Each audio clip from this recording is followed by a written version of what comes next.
Hey everyone, this is Rajaram Ganjikunta. Welcome to my YouTube channel. Spotting errors అనే topic మీద ప్రతి competitive ఎగ్జామ్స్లో questions రావడం జరుగుతూ ఉంటుంది. ఇటువంటి క్వశ్చన్స్ సాల్వ్ చేయడానికి ఉపయోగపడే కొన్ని వీడియోస్ చేయాలనుకున్నాను. ఆ వీడియోస్లో మొదటి వీడియో ఇది. ఈ వీడియోలో మనము డిస్ట్రిబ్యూటివ్స్ ఐదర్, నైదర్, బోత్ వీటిని ఎలా ఉపయోగించాలి, ఏ సందర్భంలో ఉపయోగించాలి, మరియు సెంటెన్స్లో ఈ డిస్ట్రిబ్యూటివ్స్ వచ్చినప్పుడు ఏవైనా గ్రామటికల్ ఎర్రర్ ఉంటే ఎలా ఐడెంటిఫై చేయాలో నేర్చుకుందాము. ఎవరైనా మిమ్మల్ని do you prefer pizza or burger అని అడిగారనుకోండి, మీకు పిజ్జా కావాలా లేదంటే బర్గర్ కావాలా అనేసి, మీకు ఏదైనా ఒకటే, పిజ్జా అయినా ఒకటే, బర్గర్ అయినా ఒకటే అని చెప్పాలనుకుంటే మనం ఎలా చెప్తామంటే I prefer either pizza or burger. నాకు పిజ్జా అయినా ఒకటే లేదంటే బర్గర్ అయినా ఏదైనా ఒకటే అనేసి చెప్తాము. ఒకవేళ మీకు రెండు ఇష్టం లేదంటే మనం ఎలా చెప్పాలి? I prefer neither pizza Nar burger.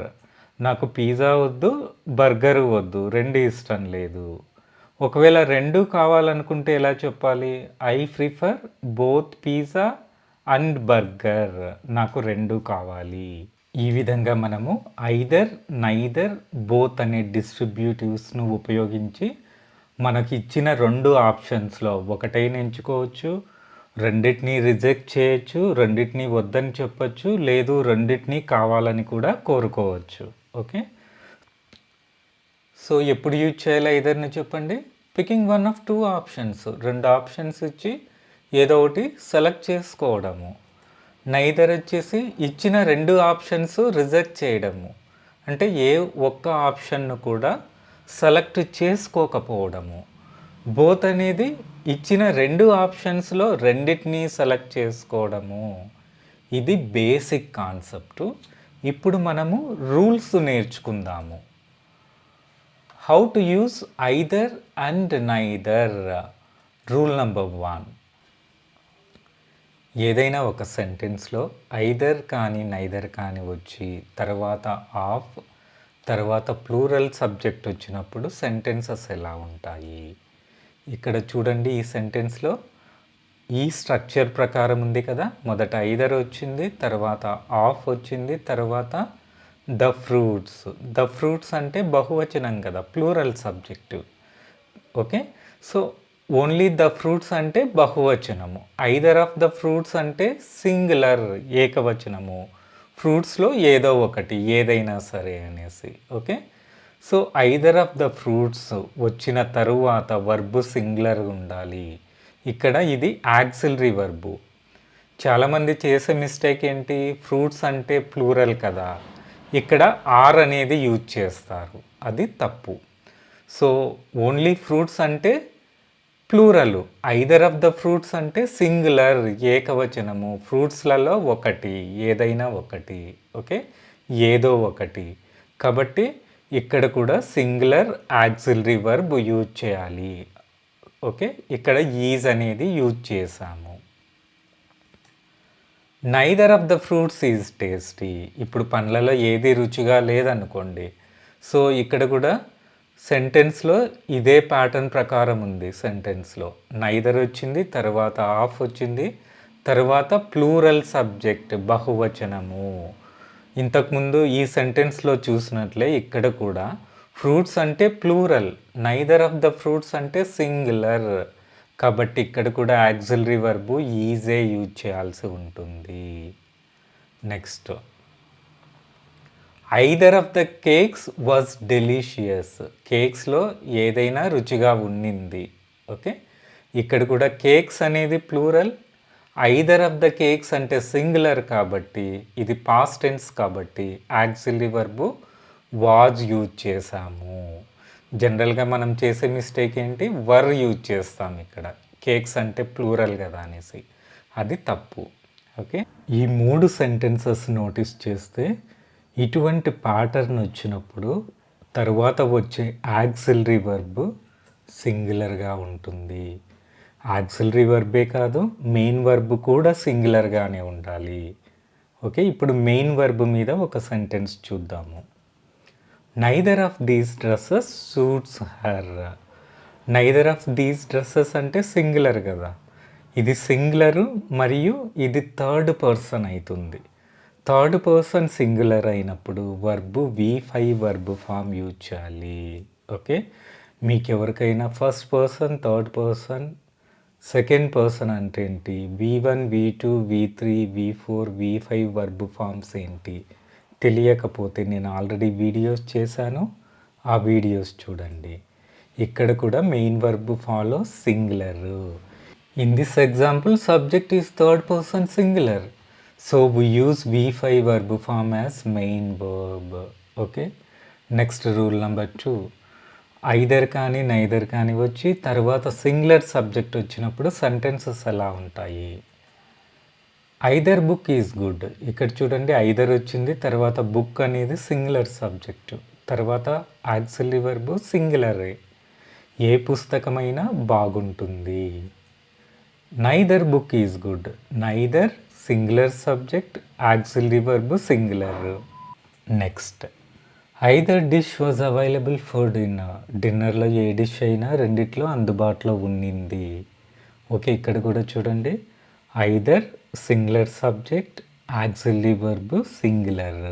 Okay, next, neither dish was available for dinner, neither singular subject, auxiliary verb singular.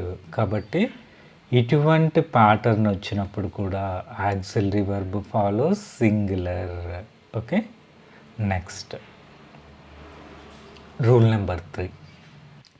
Rule number 1 and rule number 2 ఏం నేర్చుకున్నాము, ఐదర్ కానీ నైదర్ కానీ వచ్చినప్పుడు ఇమీడియట్గా సబ్జెక్ట్ ఉంది, అది సింగులర్ కావచ్చు లేదంటే ప్లూరల్ కావచ్చు, బట్ ఎటువంటి సబ్జెక్ట్ లేకుండా ఓన్లీ ఐదర్ నైదర్తో సెంటెన్సెస్ ఎలా కన్స్ట్రక్షన్ చేయవచ్చు అనేది ఈ రూల్ నెంబర్ 3లో నేర్చుకుందాము. ఓకే, ఎవరైనా మీకు 2 మూవీ పేర్లు చెప్పి మీరు ఏ మూవీ చూడాలనుకుంటున్నారు అని అడిగారనుకోండి, మీకు ఏ మూవీ అయినా ఒకటే అని చెప్పాలనుకోండి, మనం ఎలా చెప్పచ్చు, ఐదర్ ఈజ్ ఫైన్. ఇక్కడ చూడండి ఐదర్ తర్వాత ఎటువంటి సబ్జెక్ట్ లేదు, మరి ఇక్కడ సబ్జెక్ట్ ఏంటి అంటే ముందు సెంటెన్స్లో ఉన్న సబ్జెక్టే ఇక్కడ కూడా అప్లై అవుతుంది. ఈ విధంగా మనం సెంటెన్సెస్ కన్స్ట్రక్షన్ చేయవచ్చు ఎటువంటి సబ్జెక్ట్ లేకుండా ఓన్లీ ఐదర్ని యూజ్ చేసి. Next, do you prefer tea or coffee, మీకు టీ కావాలా లేదంటే కాఫీ కావాలా అని అడిగినప్పుడు నాకు ఏది వద్దు అని చెప్పాలనుకోండి, నైదర్. ఓకే, నైదర్ అంటే ఏది వద్దు, నాకు ఏది కాదు. ఐ ప్రిఫర్ కూల్ డ్రింక్, నాకు కూల్ డ్రింక్ కావాలి. ఇక్కడ కూడా చూడండి, మీరు ఏది వద్దు అంటే ఏం వద్దని చెప్పారో ఆ సబ్జెక్ట్ ఇక్కడ లేదు, జస్ట్ నైదర్ అని యూజ్ చేసాము అంతే. సో ఈ విధంగా ఎటువంటి సబ్జెక్టు లేకుండా కూడా మనం ఐదర్ని నైదర్ని యూజ్ చేయవచ్చు.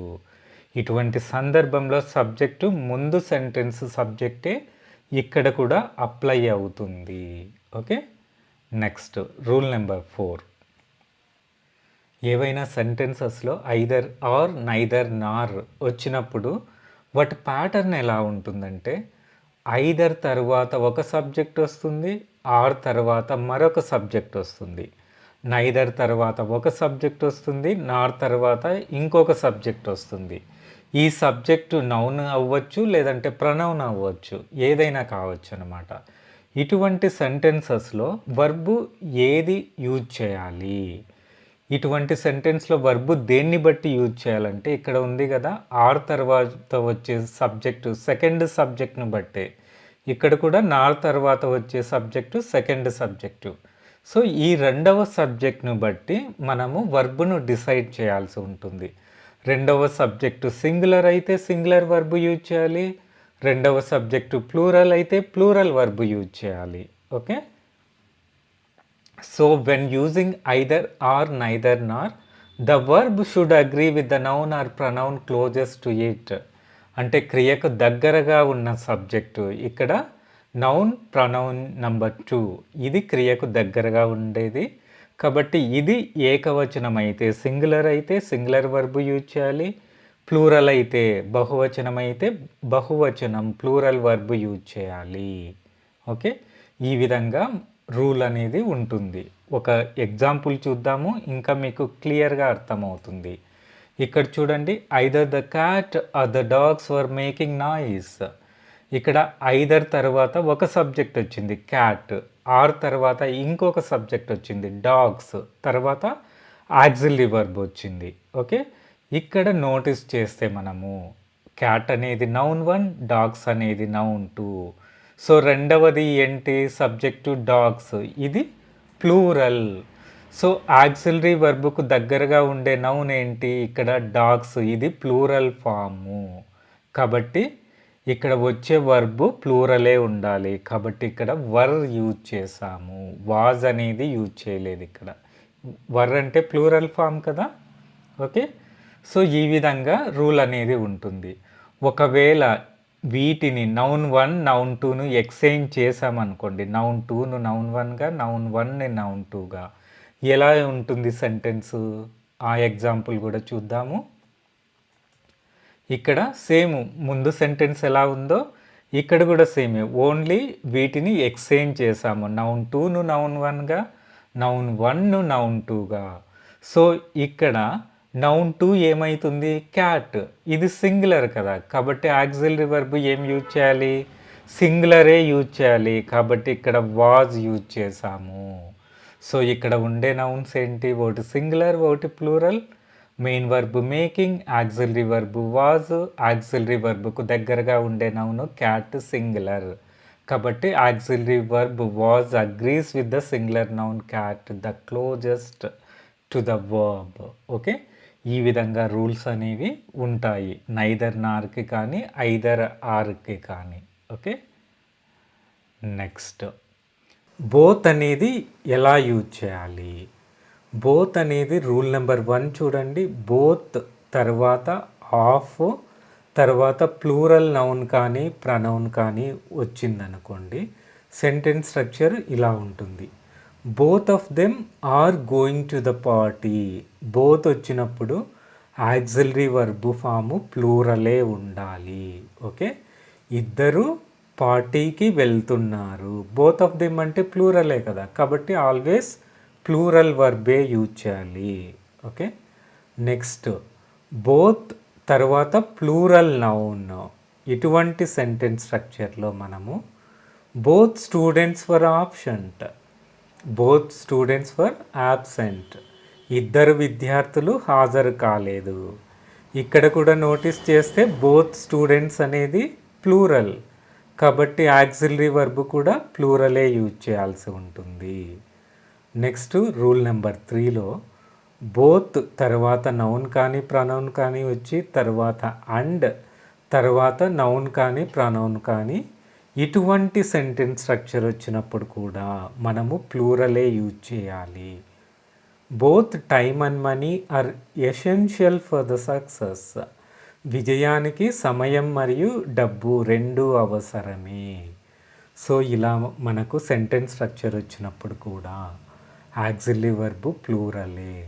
సో బోత్ అనేది ఎక్కడ వచ్చినా కూడా ఆక్సిలరీ వర్బ్ ప్లూరలే యూజ్ చేయాలి. ఓకే, నెక్స్ట్ ఇప్పుడు మనము కొన్ని సెంటెన్సెస్ ఇచ్చి ఈ సెంటెన్స్లో ఏవైనా ఎర్రర్స్ ఉన్నాయా ఐడెంటిఫై చేద్దాము. మనకి ఎగ్జామ్స్లో ఇలానే ఉంటుంది కదా క్వశ్చన్ స్ట్రక్చరు. ఏ విధంగా ఇస్తారు, సెంటెన్స్ను 4 భాగాలుగా కానీ 3 భాగాలుగా కానీ డివైడ్ చేస్తారు. ఏ భాగంలో ఏ పార్ట్లో ఎర్రర్ ఉంది ఐడెంటిఫై చేయమని చెప్తారు. ఇలా మనకు సెంటెన్స్ ఇచ్చినప్పుడు మనం ఏం చేయాలి అంటే ఈ పార్ట్ నెంబర్ తీసి సెంటెన్స్ మొత్తం క్లియర్గా చదువుకోవాలి, అర్థం చేసుకోవాలి. సో ఇక్కడ చూడండి, నైదర్ ద డాగ్ ఇక్కడి వరకు part number 1, Nar the cat part number 2, were cot అనేది పార్ట్ నెంబర్ 3, పార్ట్ నెంబర్ 4 అనేది ఇది సెంటెన్స్లో భాగం కాదు, ఆప్షను. ఈ 3 పార్ట్స్లో ఏది ఎర్రర్ లేకపోతే మనము 4 అనే ఆప్షన్ చూజ్ చేసుకుంటాము. కాబట్టి దీన్ని ఇగ్నోర్ చేసి మనం సెంటెన్స్ రాసుకొని అర్థం చేసుకోవాలి. ఇప్పుడు మనము ఇక్కడ ఏవి నౌన్సో ఐడెంటిఫై చేయాలి. ఇక్కడ చూస్తే నౌన్ 1 డాగ్ ఉంది, నౌన్ 2 క్యాట్ ఉంది. ఆక్సిలరీ వర్బ్ ఇక్కడ వర్ అనేది ఇచ్చారు. ఆక్సిలరీ వర్బ్కు దగ్గరగా ఉండేది ఏంటి, నౌన్ 2. అదేంటి సింగులర్, అంతే కదా. వర్బుకు దగ్గరగా ఉండే ఈ నౌన్ అనేది క్యాట్, ఇది సింగులరు. కాబట్టి ఆక్సిలరీ వర్బ్ మనం ఏది యూజ్ చేయాలి చెప్పండి, సింగులరే యూజ్ చేయాలి కదా. కానీ ఇక్కడ ఏం యూజ్ చేశారు, ప్లూరల్ యూజ్ చేశారు. కాబట్టి వర్బుకు దగ్గరగా ఉండే నౌన్ సింగులర్ కాబట్టి ఆక్సిలరీ వర్బ్ కూడా సింగులరే యూజ్ చేయాలి. సో దీనికి కరెక్షన్ ఏంటి, neither the dog nor the cat was caught, were caught కాదు. కాబట్టి ఇక్కడ ఎక్కడ తప్పు ఉంది చెప్పండి, ఆక్సిలరీ వర్బ్ అనేది తప్పు. ఓకే, ఈ విధంగా మనము ఐడెంటిఫై చేయొచ్చు చాలా ఈజీగా. నెక్స్ట్, ఈ విధంగా సెంటెన్స్ ఇచ్చినప్పుడు మనం ఏం చెప్పుకున్నాము, పార్ట్ నెంబర్ తీసేసి సెంటెన్స్ రాసుకోవాలి, అర్థం చేసుకోవాలి. తర్వాత సెంటెన్స్ ప్యాటర్న్ ఐడెంటిఫై చేయాలి.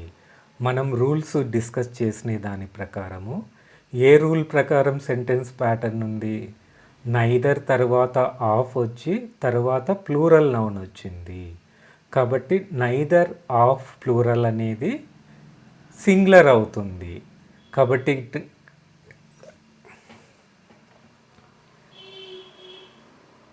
ఈ విధంగా సెంటెన్స్ ఇచ్చినప్పుడు మనము పార్ట్ నెంబర్స్ తీసి సెంటెన్స్ రాసుకొని అర్థం చేసుకోవాలి.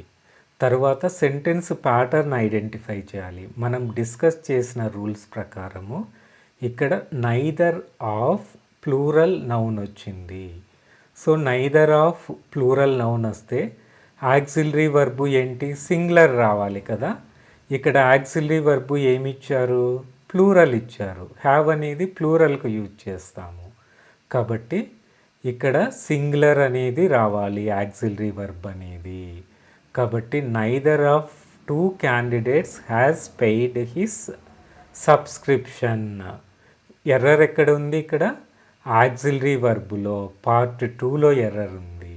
సో ఈ విధంగా చాలా ఈజీగా ఐడెంటిఫై చేయొచ్చు. ఇంకొక ఎగ్జాంపుల్ చూద్దాము. మొదట ఏం చేయాలి, పార్ట్ నెంబర్స్ తీసేసి సెంటెన్స్ రాసుకోండి, అర్థం చేసుకోండి. తరువాత సెంటెన్స్ స్ట్రక్చర్ ఏ విధంగా ఉంది, ఇక్కడ ఐదర్ ఆర్ అంటే ఐదర్ తర్వాత నౌన్ 1, ఆర్ తర్వాత నౌన్ 2 వచ్చింది. ఓకే, సో నౌన్ 1 ఐడెంటిఫై చేసాము, నౌన్ 2 ఐడెంటిఫై చేసాము. ఆక్సిలరీ వర్బ్ ఇక్కడ ఈజ్ అనేది ఐడెంటిఫై చేసాము. జనరల్గా రూల్ ఏంటి, ఆక్సిలరీ వర్బ్కు దగ్గరలో ఉండే నౌన్ నౌన్ 2. నౌన్ 2 అనేది ఇక్కడ ప్లూరలు, వర్బుకు దగ్గరగా ఉండే నౌను హిస్ ఫ్రెండ్స్, ఇది ప్లూరలు. కాబట్టి ఆక్సిలరీ వర్బ్ ఏముండాలి, ప్లూరలే ఉండాలి. ఓకే, సో సెంటెన్స్ కరెక్షన్ ఏమవుతుంది, either John or his friends are. Okay, ఇక్కడ ఈజ్ కాదు, are to be blamed for this mischief. Okay, so ఈ విధంగా మనము ఎర్రర్ ఐడెంటిఫై చేయొచ్చు. సో ఇక్కడ కూడా ఆక్సిలరీ వర్బులో ఎర్రర్ ఉంది. Okay, next, either of the roads led to the park. ఈ సెంటెన్స్ ఇలా ఇచ్చినప్పుడు మనము పార్ట్ నెంబర్స్ తీసేసి సెంటెన్స్ రాసుకొని అర్థం చేసుకోవాలి. తర్వాత ఇక్కడ ఉండే సెంటెన్స్ స్ట్రక్చర్ ఏంటి మన రూల్స్ ప్రకారం ఐడెంటిఫై చేయాలి. తర్వాత ఏ సబ్జెక్ట్స్ ఉన్నాయి, ఆక్సిలరీ వర్బ్ ఏంటి, మెయిన్ వర్బ్ ఏంటి ఐడెంటిఫై చేయాలి. ఇక్కడ ఆక్సిలరీ వర్బ్ అనేది లేదు. ఈ సెంటెన్స్లో subject either of roads. Either of roads అనేది థర్డ్ పర్సన్ సింగులర్. మీకు ఎవరికైనా ఫస్ట్ పర్సన్ అంటే ఏంటి, సెకండ్ పర్సన్ అంటే ఏంటి, థర్డ్ పర్సన్ అంటే ఏంటి తెలియకపోతే నేను ఆల్రెడీ వీడియో చేశాను, ఆ వీడియో చూడండి. నేను ఇక్కడ మళ్ళీ ఎక్స్ప్లెయిన్ చేయట్లేదు. ఓకే, మెయిన్ వర్బ్ లీడ్, ఇది V1 వర్బ్ ఫామ్ ఇక్కడ ఇచ్చింది. మనకు థర్డ్ పర్సన్ సింగులర్ సబ్జెక్ట్ వస్తే ఏ వర్బ్ ఫామ్ యూజ్ చేయాలి, V5 వర్బ్ ఫామ్ యూజ్ చేయాలి. మీకు వర్బ్ ఫామ్స్ తెలియకపోయినా ఇక్కడ V1 అంటే ఏంటి, V5 అంటే ఏంటి తెలియకపోతే నేను ఆల్రెడీ వీడియో చేశాను, ఆ వీడియో చూడండి. V5 వర్బ్ ఫామ్ ఏమవుతుంది, leads. Either of the roads leads to the park. Okay, so ఎక్కడ ఎర్రర్ ఉంది ఈ సెంటెన్స్లో, పార్ట్ నెంబర్ 2లో మెయిన్ వర్బ్ అనేది రాంగ్ అనమాట. సో ఈ విధంగా ఐడెంటిఫై చేయొచ్చు. ఇంకా మీరు మరికొన్ని సెంటెన్సెస్ ప్రాక్టీస్ చేయండి. ఓకే, ఇంకా ఏమన్నా డౌట్ ఉంటే కమెంట్ సెక్షన్లో కమెంట్ చేయండి. ఏదైనా స్పెసిఫిక్ గ్రామర్ టాపిక్ మీద మీకు వీడియో కావాలన్నా కమెంట్ సెక్షన్లో కమెంట్ చేయండి. Thank you so much for watching this video.